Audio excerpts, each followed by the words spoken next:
Hi, this is Eric Rudvig with IGN Xbox 360, here for a video review of F.E.A.R. F.E.A.R is a first-person shooter with a distinct emphasis on horror, if you couldn't tell by the name, and it makes use of a bullet time called slow-mo. F.E.A.R originally appeared on the PC last year and was developed by Monolith, the same development house behind Condemned, though the port from the PC to 360 was handled by Day One. So as you might guess, the game uses a lot of the same scare tactics and lighting techniques that you saw in Condemned, though it is much faster and action-oriented.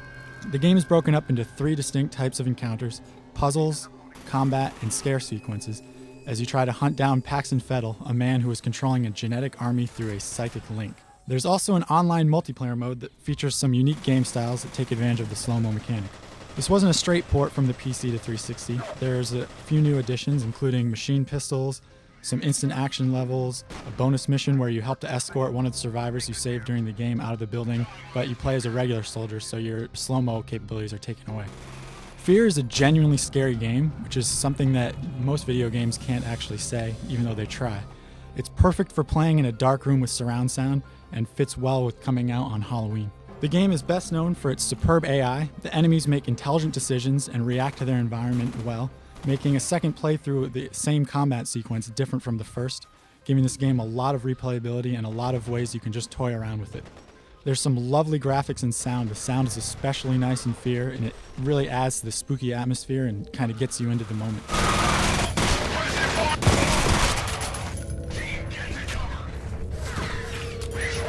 There's also some great animations.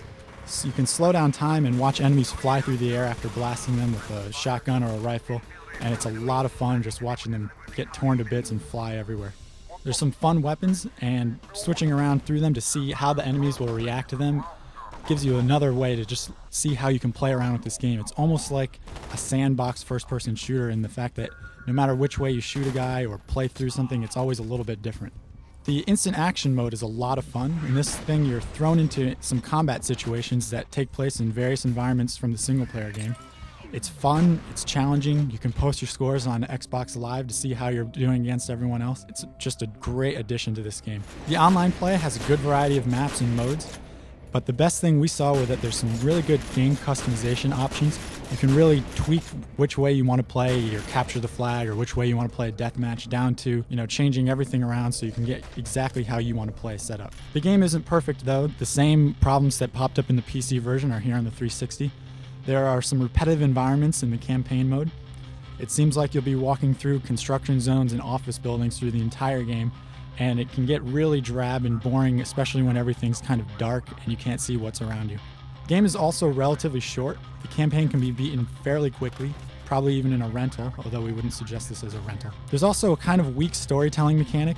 You only get bits and details of the backstory in the game by listening to phone messages, so you'll go around and find a blinking red light, listen to it, and you'll just sit around listening to someone talk about, what they've been doing over the past few days. Also, the online multiplayer lobbies aren't done so well. After you play even just an unranked match, you'll get kicked back out to the menu screen. You can't play against the same people again, and it gets kind of frustrating if you want to just sit around with some friends. The game looks and sounds great. It has some stellar gameplay thanks to the superb AI.